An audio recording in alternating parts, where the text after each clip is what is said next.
Hi, welcome to Climate Check. This is Mark Maroon, Assistant Vice President at American Modern, a Munich Re company. And today I'm joined by Jason Dunn, Senior Vice President for Strategic Products at Munich Re, Brandon Callahan, and Anna Luna, both from Team Rubicon, a nonprofit disaster response organization that deploys military veterans to communities affected by natural catastrophes and other crises. Thank you all for joining me today. Thanks for having us. Our pleasure to be here. So, Brandon, I'd like to start with you. Can you just give us a little bit of an overview of Team Rubicon, who they are, and what their primary mission is? Yeah, absolutely. So Team Rubicon is a veteran-led nonprofit who does disaster response both domestically and internationally.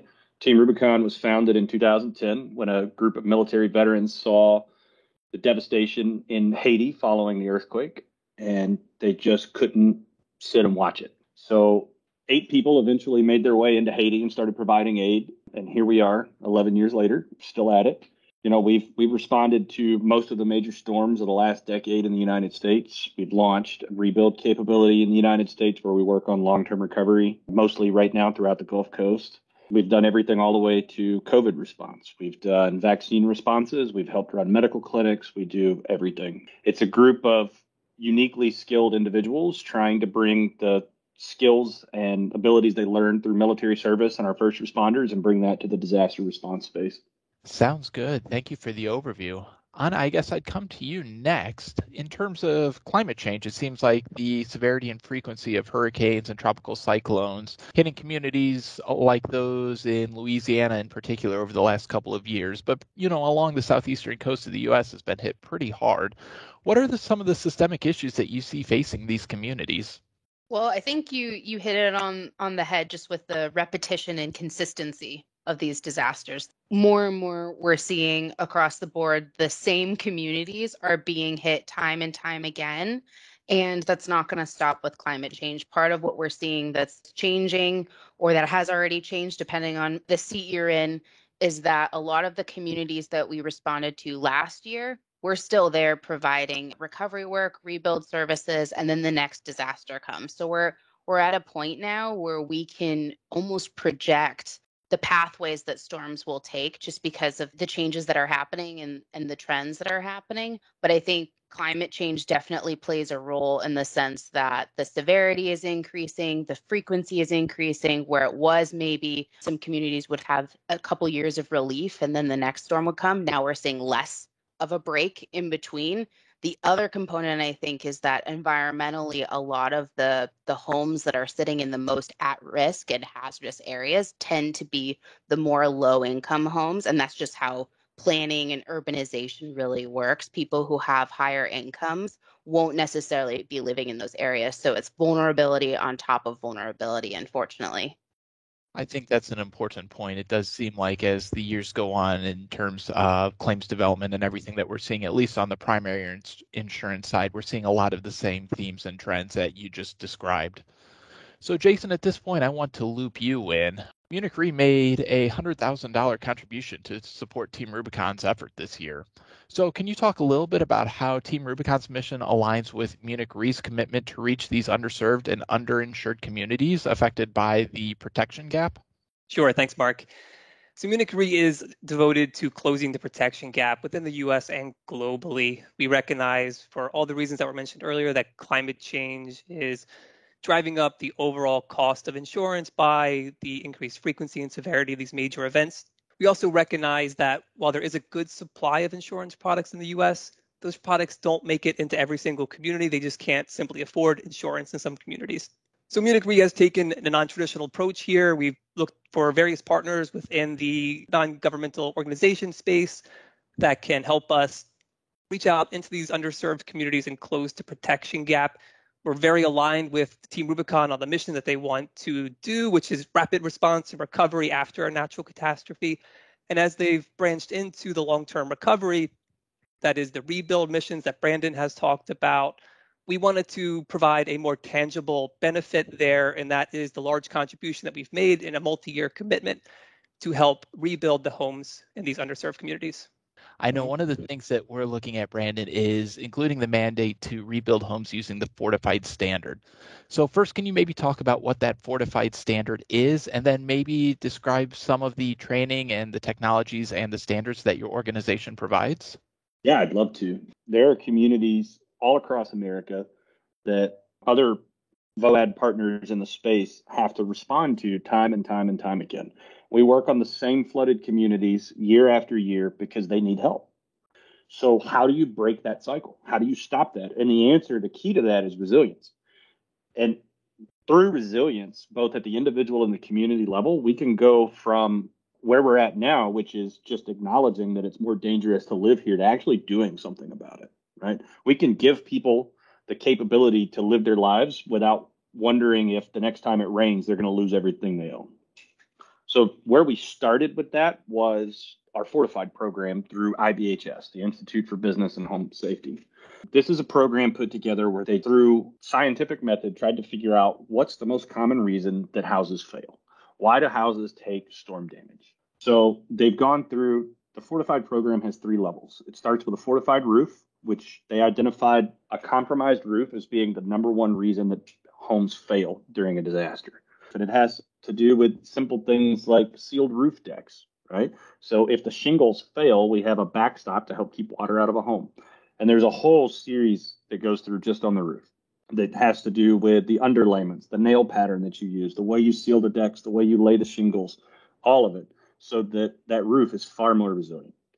Next, it goes to a silver standard, which has to do with the openings itself on the house, doors, windows, garage doors. And then there's a gold standard. A gold standard not only addresses all of the things previously, but also introduces things like a continuous load path in a house. And they've come up with this very intricate, very simple to execute program that you can use to fortify houses against all kinds of disasters.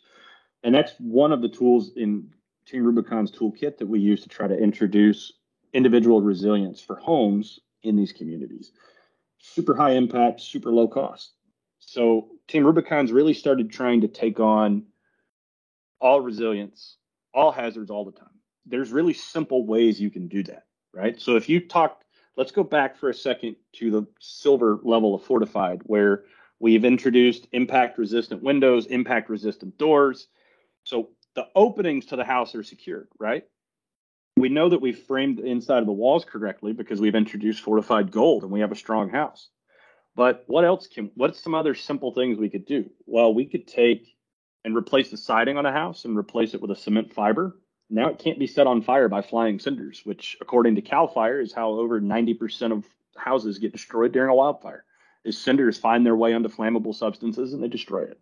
There's ASTM ratings for shingles. We can use the correct class of shingles to prevent the same thing. Now, just with those 2 things, we have a house that's far more resilient to projectiles, to wind loads, to flying cinders, and we've just helped with 3 different hazards right there. Great points, Brandon. And I think, again, this concept of building codes, just from a community perspective, getting more states to invest in building codes that are at that fortified standard that we know from IBHS that you're using in your rebuilds today, that help these homeowners build back to something better than they had before and be more resilient and resistant to the next events. I agree. And there have been a lot of good points brought up over the last few minutes. So one thing I wanted to ask you, Anna, specifically about was the idea that we're really talking about big systemic issues here, things that not just industry can solve or governments can solve or nonprofits like Team Rubicon can solve. So how can all of us work together more efficiently to get people in a better place? I think one of the biggest things is really shining a light on the impact and the power that providing these recovery services like Rebuild can really provide for homeowners. But I think the other component is really, I think through partnerships like this, but also by looking at how else we can collaborate with local partners in order to not duplicate effort, but in order to, complement what we're all doing. There are so many people in the recovery space that are smart, that have amazing solutions. But I think when we operate in silos, we're not able to enhance each other's work. And so one of the things that Team Rubicon does is that we're always looking to fill the gap.